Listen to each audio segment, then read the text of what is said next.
देखो ट्रांसलेशन में present continuous tense में अफर्मेटिव सेंटेंस में subject plus is am are ये हेल्पिंग वर्ब है, प्लस वर्ब में ING plus object plus other word होते हैं। प्रेजेंट कंटिन्यूअस की पहचान वाक्य के अंत में रहा है, रही है, रहे इत्यादि शब्द आते हैं। इनके helping verb is I am are होता है। अब इस तरह से लिखा है कि राम स्कूल जा रहा है, तो राम क्या है? एक सब्जेक्ट है। कौन जा रहा है? राम जा रहा है। तो राम एक सब्जेक्ट हो गया, तो यहाँ पे सब्जेक्ट हो गया, सब्जेक्ट लिख लिया। अब राम के बाद में इज लगाना है या आई एम लगाना है या आर लगाना है। तो राम एक सिंगुलर नाउन है, एक वचन राम है, तो एक वचन सब्जेक्ट है, इसलिए एस फॉर सिंगुलर होता है। तो एस जिसमें लगा हो हेल्पिंग वर्ब में वो लगा लो। तो इज लगा है, आई एस यस लगा है इसमें, तो इज हो गया, तो राम के साथ में इज लगा दिए। तो राम इज। अब इसके पीछे जा रहा है, कहाँ? तो जा रहा है, जाने का कार्य हो रहा है गो, तो गो में आईएनजी लगा दिया, गोइंग हो गया। कहाँ जा रहा है? स्कूल, किसी गंतव्य स्थान तक, तो टू स्कूल हो गया। इस तरह से कंटिन्यूअस बनता है। ऐसे भी अगर कह दिया जाए कि बादल बादल कड़क रहे हैं, बादल कड़क रहे हैं। कौन कड़क रहा है? बादल। बादल की अंग्रेजी होती है द क्लाउड। क्लाउड। कौन कड़क रहे हैं? बादल कड़क रहे हैं। इसमें क्या कर रहे हैं? कड़क रहे हैं। तो कड़कना क्या होता है?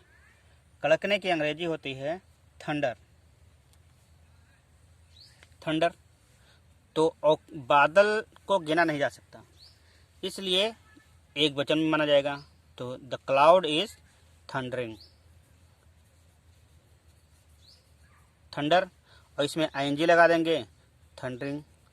तो बादल, द क्लाउड इज थंडरिंग, बादल कड़क रहे हैं। ये हो गया अफर्मेटिव सेंटेंस, जिसमें हम सीधा सीधा वाक्य बनाते हैं। अब आता है नेगेटिव सेंटेंस।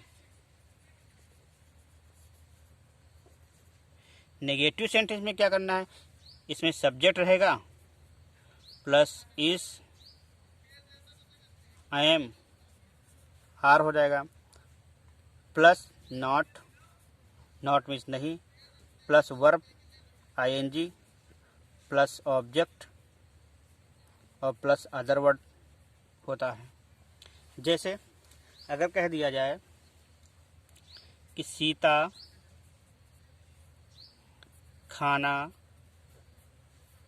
नहीं पका रही है, नहीं पका रही है। तो सीता खाना नहीं पका रही है। कौन खाना नहीं पका रही? सीता। तो सीता का अंग्रेजी सीता हो गया।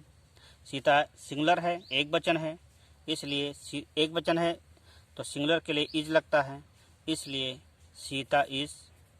अब इसमें नॉट आ गया, क्योंकि नहीं आ गया है, तो नॉट, सीता इज नॉट। पकाना के अंग्रेजी कुक, कुक। और इसमें वर्ब है तो वर्ब में आईएनजी लगाना है, इसलिए कुकिंग हो जाएगा। तो Sita is not cooking, Sita नहीं पका रही है। क्या नहीं पका रही है? भोजन, कुक फूड। ये हो गया नेगेटिव। ऐसे भी अगर कहा जाए मैं उसे नहीं पीट रहा हूँ, मैं उसे नहीं पीट रहा हूँ, मैं उसे नहीं पीट रहा हूँ। तो मैं हो गया सब्जेक्ट। कौन नहीं पीट रहा? मैं। तो इसमें मैं की अंग्रेजी आई होता है। आई के साथ में हमेशा आई एम का प्रयोग करते हैं कंटिन्यूअस में, इसलिए यहाँ पर आई एम हो जाएगा। नहीं की अंग्रेजी नॉट हो जाता है, फार्मूले के अनुसार नॉट लग गया है। पीटना क्या होता है? Beat, beat. और इसमें क्रिया में आईएनजी लगाते हैं, तो क्रिया में आईएनजी लगाते हैं तो इसलिए इसमें बीटिंग हो जाएगा। तो I am not beating, I am not beating. किसको नहीं पीट रहा हूँ? हिम। तो I am not beating you. Sorry, I am not beating him. इस तरह से ये टेंस। अब प्रेजेंट कंटिन्यूअस टेंस में इंटेरोगेटिव आता है। Interrogative sentence. Interrogative sentence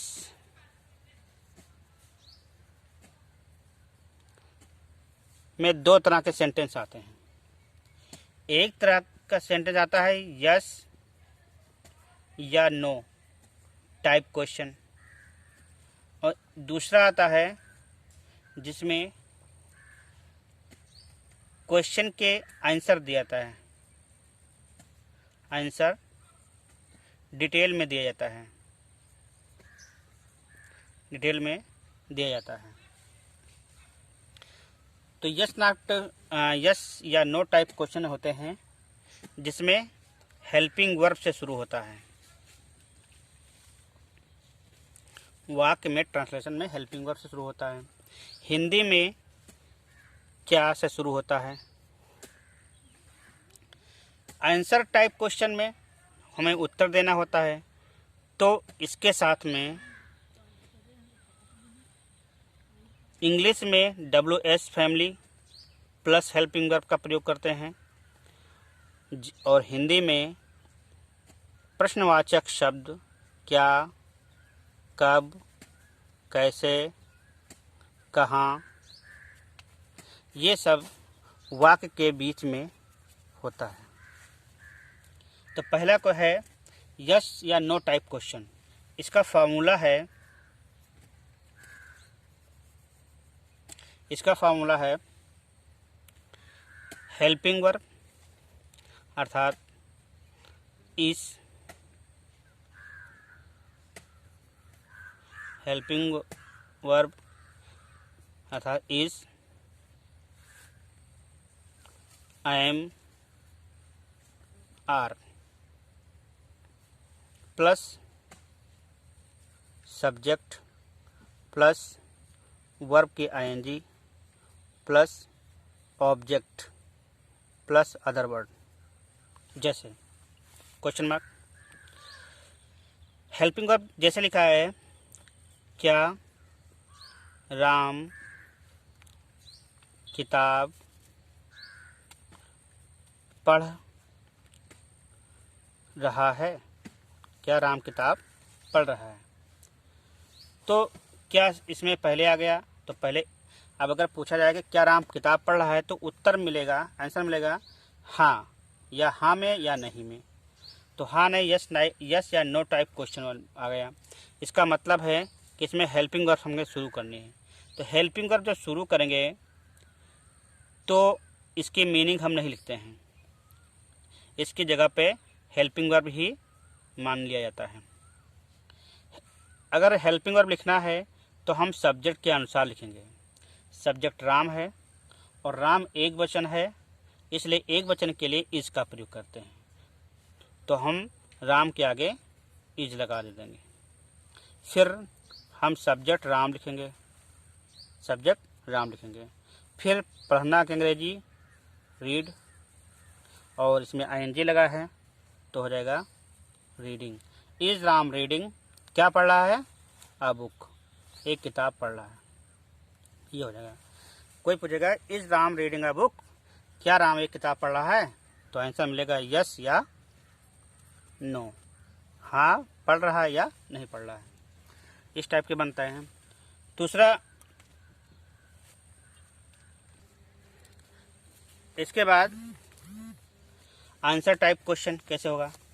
answer type question में इसका जो फार्मूला होगा ज़्यादा अंतर नहीं होता है। इसी फार्मूले में हम WS फैमिली को जोड़ लेते हैं, अर्थात WS फैमिली जिसमें व्हाट, व्हाई, व्हेन, हाउ ये सब आते हैं। फिर is, am, are plus subject plus verb ING plus object और प्लस अदर वर्ड। जैसे अगर ये कहा जाए तुम कहाँ रहते हो, कहाँ रहते हो। तो ये कहा है कि WH फैमिली हमको लिखना है, व्हाट, व्हाई, व्हेन, हाउ। तो यहाँ पर आता है कहाँ। कहाँ की अंग्रेजी होता है व्हेयर। कहाँ की अंग्रेजी व्हेयर होता है। तो हम यहाँ WH फैमिली में WH आया है, WH ये भी आया है। इसका मतलब है कि व्हेयर की अंग्रेजी WH में फिट होता है, व्हेयर होती है, इसलिए हम व्हेयर लगा देंगे। अब इज एम आर का प्रयोग करना है सब्जेक्ट के अनुसार। तो सब्जेक्ट इसमें यू है, कौन, तुम कहाँ रहते हो, कौन, तो तुम आ जाता है, सब्जेक्ट मिल गया। सब्जेक्ट तुम है तो तुम यहाँ पर प्लूरल है, बहुवचन, और प्लूरल के साथ में हम यस नहीं लगाते क्योंकि यस फॉर सिंगुलर, और यस जिसमें लिखा होगा तो ये सिंगुलर हो जाएगा, इसलिए इसमें आई एम या आर हो जाएगा। तो आई के साथ में हमेशा आई एम होता है, जबकि आर बच गया, इसका मतलब है आर लगेगा, तो हम यहाँ लगाएंगे आर। अब यू की अंग्रेजी यू होता है। वेयर आर यू, रहना का अंग्रेजी होता है live, question mark, where are you living. तो इस तरह से तुम कहाँ रह रहे हो, सॉरी यहाँ पर रह रहे होना चाहिए, तुम कहाँ रह रहे हो, रह रहे हो, वेयर आर यू लिविंग। अब अगर नेगेटिव, दोनों का नेगेटिव बनाना है तो कुछ नहीं करना है।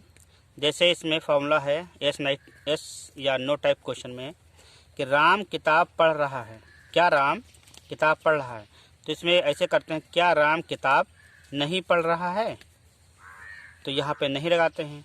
तो कुछ नहीं करना है, इसी सब्जेक्ट के बाद हम हमेशा सब्जेक्ट के बाद में नॉट लगा देंगे। इसमें भी है, अगर कहते तुम कहाँ रह रहे हो, या तुम कहाँ नहीं रह रहे हो, या तुम कब स्कूल जा रहे हो, तुम स्कूल कब नहीं जा रहे हो, जैसे तुम स्कूल कब नहीं जा रहे हो। तो इसी तरह से कब की अंग्रेजी आता है व्हेन, WH इसमें भी ये लगा है, व्हेन हो गया। यू के साथ में आर लगता है, तो व्हेन आर यू। जाना की अंग्रेजी गोइंग, आर यू नॉट, हाँ नॉट है इसमें, तो आर यू नॉट सब्जेक्ट के बाद हो जाएगा, नॉट गोइंग, ये कंटिन्यूअस है, गोइंग में एनजी कंटिन्यू, तो गोइंग टू स्कूल, तुम स्कूल कब नहीं जा रहे हो, क्वेश्चन मार्क। इस तरह से ये ट्रांसलेशन प्रेजेंट कंटिन्यूअस टेंस पूरा हुआ। धन्यवाद।